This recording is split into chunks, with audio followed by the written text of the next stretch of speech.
Hi everyone, welcome to our YouTube channel all learn with Vishal Verma. Top 10 MCQ of the week की series चल रही है और मेरा नाम है रोशनी और आज मैं आपके साथ डिस्कस करने वाली हूँ स्ट्रैटेजिक मैनेजमेंट का पार्ट फर्स्ट। जी हाँ, जो कि बहुत ही इंपॉर्टेंट यूनिट है हमारी पेपर 2 मैनेजमेंट कोड 17 की। तो आगे बढ़ने से पहले अगर आप चैनल पे न्यू है और सब्सक्राइब नहीं किया तो प्लीज़ कर लीजिए ताकि और बेल आइकन को जरूर प्रेस कर दीजिए जिससे कि आपको सारी की सारी नोटिफिकेशन टाइमली मिलती रहे। तो देखते हैं आज के हमारे कौन से क्वेश्चंस है स्ट्रैटेजिक मैनेजमेंट पार्ट फर्स्ट में। तो very first question is element दिए हुए हैं, मैच द फॉलोइंग का क्वेश्चन है। तो यहाँ पे स्ट्रैटेजिक मैनेजमेंट जैसे कि आप देखते हैं पोर्शन यहाँ पे सारी की सारी आपको स्ट्रैटेजी बहुत ही प्लान एक सब्जेक्ट है, यहाँ पे थोड़ा सा एक टेक्निकल भी चीज़ें यहाँ पे पढ़नी होती हैं। तो सबसे पहले क्वेश्चन है मैच द फॉलोइंग्स आपको बताना है। यहाँ पे एलिमेंट्स ऑफ स्वॉट एंड कंसेप्ट लिस्ट 2 में कंसेप्ट। तो स्वॉट के बारे में तो आपको पता ही होगा, ये एक बहुत ही इंपॉर्टेंट स्ट्रैटेजिक टेक्निक है जो कि बिजनेस हाउसेज या बिजनेस ऑर्गेनाइजेशन को डिसीजन लेने में बहुत ही ज़्यादा हेल्पफुल होती है। तो यहाँ पे मैं ऑप्शंस को देखती हूँ, फिर आप कंसेप्ट में उसको मैच करना है। बहुत ही इजी क्वेश्चन हो जाता है अगर आप एक दो को बारे में भी जानते होंगे, बट आप स्वॉट के बारे में तो जानते ही जानते हैं। अगर नहीं जानते तो देखते हैं क्वेश्चन में क्या है। तो एलिमेंट्स देख लेते हैं इसके strength, weakness, opportunity and threat है। कंसेप्ट इधर साइड में दिए हुए हैं, shortage of fund, cost advantage, sound capital structure, fourth cut growth competition है, फिफ्थ बिजनेस। तो यहाँ पे राइट आंसर मैं आपको बताने से पहले ऑप्शन आंसर को बता देती हूँ क्योंकि ताकि एक्सप्लेन करने में आसानी हो जाएगी। तो इसका राइट आंसर है ऑप्शन डी। जी हाँ, यानी कि आपका जो स्ट्रेंथ है वो एक तरह से साउंड कैपिटल स्ट्रक्चर है। मीन्स टू से अगर आपके पास कैपिटल स्ट्रक्चर अच्छा है तो वो आपकी स्ट्रेंथ होती है, यानी कि एक बिजनेस ऑर्गेनाइजेशन की वो स्ट्रेंथ होती है। दूसरा है आपका वीकनेस। आपकी वीकनेस क्या है? Shortage of fund. अगर आपके पास शॉर्टेज ऑफ फंड है और बिल्कुल आपके पास अवेलेबिलिटी ऑफ फंड नहीं है, वो बहुत ही शॉर्ट है, तो एक तरह से वो आपकी वीकनेस हो जाएगी आपकी ऑर्गेनाइजेशन की या कंपनी की। राइट। तो ऑप्शन सी अगर देखें यहाँ पे तो यानी कि अपॉर्चुनिटी कब होगी? जब आपको कॉस्ट एडवांटेज मिलेगी। राइट। यहाँ पे कॉस्ट एडवांटेज की बात है कि अगर आप जितनी कॉस्ट आप बना रहे हो उसमें ज़्यादा अगर आपको प्रॉफिट हो रहा है तो वहाँ पे आपको कॉस्ट का फ़ायदा मिल जाएगा, कॉस्ट एडवांटेज हो जाएगी। और दूसरा ऑप्शन है डी। यहाँ पे अगर देखें तो कट थ्रोट कंपटीशन। जी हाँ, थ्रेट आपका किससे होगा? आपकी अगर आप जो ऑर्गेनाइजेशन आप जो बिजनेस करें वो आपके पास और भी खुल जाता है तो वहाँ पे अगर कंपटीशन बढ़ता है तो कट थ्रोट कंपटीशन ही आपका थ्रेट हो जाएगा यहाँ पे। तो आई होप आप क्वेश्चन को समझ गए होंगे, मैंने सारे ढंग मैं इसको एक्सप्लेन भी कर दिया है। अगर नहीं आया तो फिर से इस क्वेश्चन को करिए और आगे बढ़िए। बढ़ते हैं नेक्स्ट क्वेश्चन की ओर। The next question is the match the following again then concept and example list first या 2 में दिया गया है, तो आपको फिर से मैच करना है। तो इनबाउंड लॉजिस्टिक प्रोक्योर, यहाँ पे सबसे पहले मैं आपको आंसर ही बता देती हूँ क्योंकि जिससे एक्सप्लेन करने में ज़्यादा इजी हो जाएगा। क्योंकि अगर आप यहाँ पे आपको दो ऑप्शन अगर आपको आते हैं तो आप आगे की मैच कर सकते हो, ये बहुत ही इजी हो जाता है आपके लिए। तो इसका राइट आंसर क्या है? जी हाँ, इसका राइट आंसर है ऑप्शन ए, यानी कि सारे मैच द फॉलोइंग्स आपके करेक्ट सीक्वेंस में दिए गए हैं। मीन्स टू से इनबाउंड लॉजिस्टिक जो कि है वो एक रॉ मटेरियल, आप समझते होंगे कि लॉजिस्टिक यानी सप्लाई चेन मैनेजमेंट होता है, इनबाउंड एंड आउटबाउंड होता है, तो ये related with the raw material is this example for this concept. Right. B option है procurement, means to say machinery. आप प्रोक्योरमेंट किसका करोगे? मशीनरी करोगे, ऑब्वियस सी बात है। सी ऑपरेशंस, मीन्स ऑपरेशंस किसका होता है? प्रोडक्शन करते हो उसी में आप ऑपरेशंस की ये एक्टिविटीज़ कैसे चलती हैं वो देखते हैं। HRM ह्यूमन रिसोर्स मैनेजमेंट, जो कि फोर्थ है ट्रेनिंग एंड डेवलपमेंट। जी यहाँ पे HRM ह्यूमन रिसोर्स को आप ट्रेनिंग और उन्हीं का डेवलपमेंट करेंगे। फिफ्थ अकाउंटिंग का कोई ऑप्शन यहाँ पे नहीं है, तो राइट आंसर आपका ए है। राइट। बढ़ते हैं नेक्स्ट क्वेश्चन की ओर।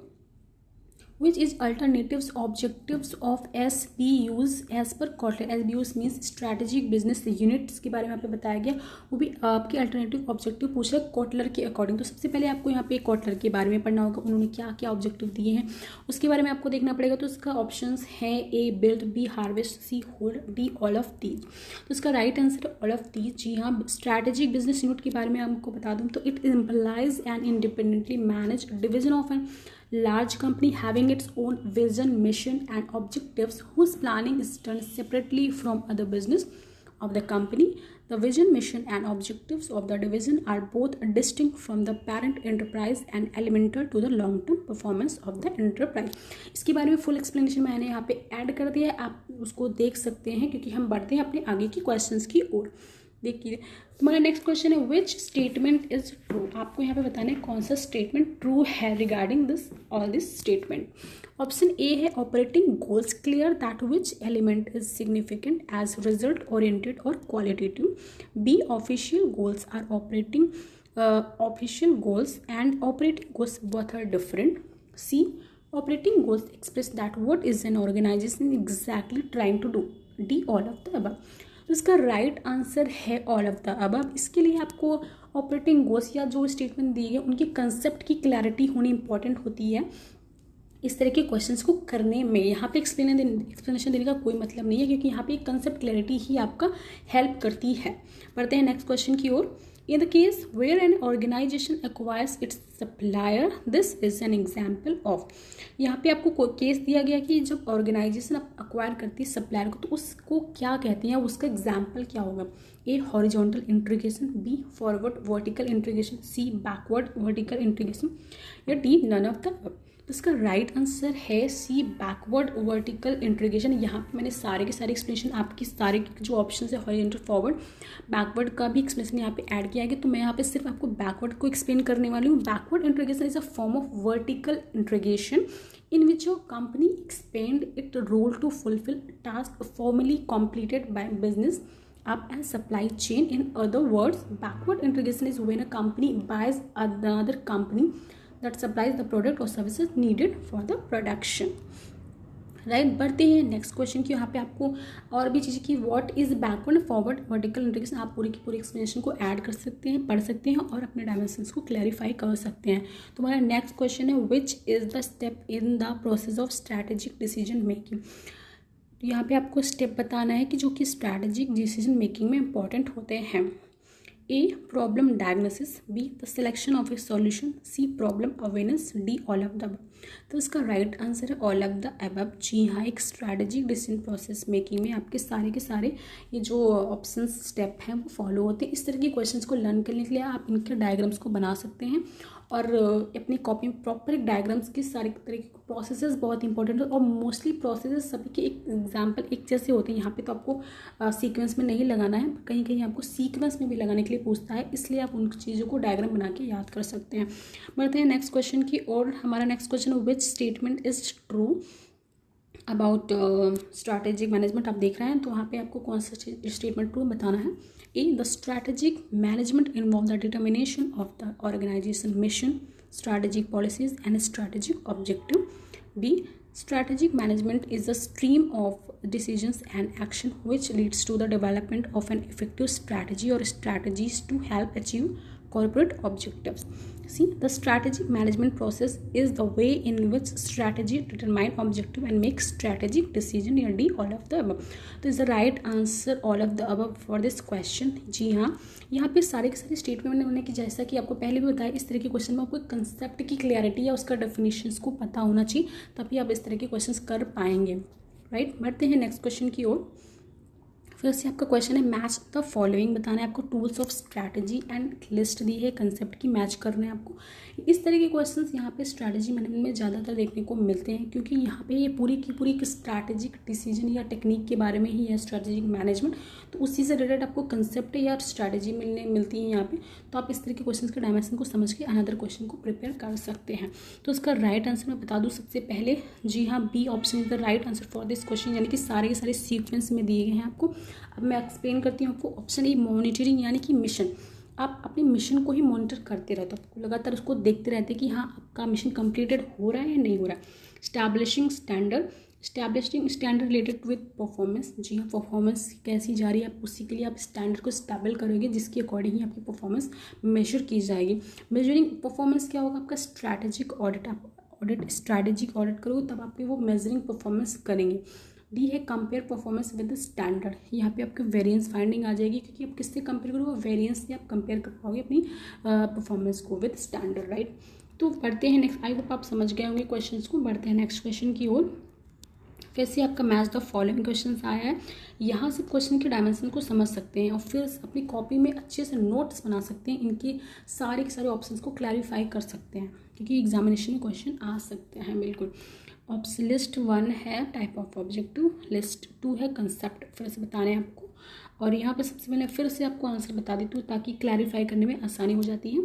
तो इसका राइट आंसर है ऑप्शन ए। जी हाँ, यानी कि आपका परफॉर्मेंस ऑब्जेक्टिव जो है वो जॉब वर्क होगा। आपका परफॉर्मेंस का हो गया ऑब्जेक्टिव का जॉब वर्क परफॉर्म करना, राइट। उसके बाद आपका इंडिविजुअल ऑब्जेक्टिव क्या होगा, प्रमोशन इन पोजीशन। आप जिस पोजीशन में आप वहाँ पर प्रमोशन लेना है, ये एक आपका इंडिविजुअल ऑब्जेक्टिव हो गया, राइट। उसके बाद आपका आता है इम्प्रूवमेंट ऑब्जेक्टिव, क्या होगा आपका प्रोडक्शन। आप इम्प्रूवमेंट ऑब्जेक्टिव कहाँ पे करोगे इम्प्रूवमेंट, ऑब्वियसली बात है प्रोडक्शन में। आप जो प्रोडक्ट बना रहे हो उसी में आप इम्प्रूवमेंट करना चाहोगे। डी आपका सोशल ऑब्जेक्टिव, यानी कि आप पोल्यूशन कंट्रोल, और भी बहुत ही इंपॉर्टेंट कंसेप्ट है गाइस। यहाँ पे इन्वायरमेंटल का बहुत ध्यान रखना पड़ता है। अगर आप बिजनेस ऑर्गेनाइजेशन में बड़ी बड़ी कंपनीज है जो कि ऐसे प्रोडक्ट्स को बनाती हैं जिससे हमारे इन्वायरमेंट को बहुत ही हार्म होती है, इसीलिए वो उसकी भी अकाउंटिंग करती हैं और उसके लिए कई बार रिपोर्टिंग करती हैं। वहाँ से पोल्यूशन कंट्रोल सोशल ऑब्जेक्टिव आपका होगा, राइट। इनोवेशन का यहाँ पे कोई ऑप्शन नहीं है, इसलिए राइट आंसर आपका ऑप्शन ए है। 3, 1, 2, 4, राइट। बढ़ते हैं नेक्स्ट क्वेश्चन की ओर। Dash system is basically one of the private enterprise in which decision about what and how much to produce are left to discretion of owners and managers. तो यहाँ पे आपको बताना है कि कौन सा सिस्टम है जो कि प्राइवेट इंटरप्राइज को डिसीजन लेने में हेल्प करता है, वो कैसे किस तरह से प्रोड्यूस करे लेफ्ट को डिसीजन को ओनर्स एंड मैनेजर्स को। ए है पॉलिटिकल सिस्टम, बी है कैपिटलिस्टिक इकोनॉमिक सिस्टम, सी है इकोनॉमिक सिस्टम, डी है लीगल सिस्टम। तो इसका राइट आंसर है कैपिटलिस्टिक इकोनॉमिक सिस्टम। इसके बारे में आप जानते होंगे। Capitalism is an economic system in which private individual और businesses own capital goods. The production of goods and services is based on supply and demand in the general market known as a market economy rather then through central planning known as a planned economy और command economy, right. आप इसके बारे में जानते हैं, आपने सुना ही होगा सारी इकोनॉमीज के बारे में। कैपिटलिज्म होती है, सोशलिस्टिक होती है, राइट, जिससे आप इसके क्वेश्चन को समझ सकते हैं यहाँ पे। तो यहाँ पे मैंने एक्सप्लेनेशन आपको दे दिया है कि इससे पिलर्स क्या होते हैं या कार्ल मार्क्स का इसमें बहुत ही ज़्यादा कंट्रीब्यूशन है। तो आप इस क्वेश्चन को अच्छे से यहाँ पे डायमेंशंस को क्लियरिफाई कर सकते हैं। और वैसे भी कैपिटलिस्टिक के फादर ही कार्ल मार्क्स को माना जाता है। ये क्वेश्चन भी आप देख सकते हैं। बढ़ते हैं नेक्स्ट क्वेश्चन की। आज के हमारे सारे क्वेश्चन कंप्लीट होते हैं। आई होप आपने एंजॉय किया होगा और बहुत ही कुछ सीखा होगा। तो हंसते मुस्कुराते सीखते रहिए और शेयर सब्सक्राइब करिए हमारे चैनल को। और हमारी सारी की सारी PDF और नोटिफिकेशन आपको व्हाट्सएप टेलीग्राम पे मिल जाएंगी। नंबर फ्लैश कर रहा है स्क्रीन पे और चैनल का नाम ऑनलाइन विद विशाल वर्मा है। जो चैनल से जुड़े बाकी की इन्फॉर्मेशन हम डिस्क्रिप्शन बॉक्स में दे देंगे, वहाँ से आप जाके क्लिक करके आप ऐड हो सकते हैं। तो आज के लिए इतना ही, मिलते हैं नेक्स्ट सेशन में। तब तक के लिए thank you so much, have a nice day.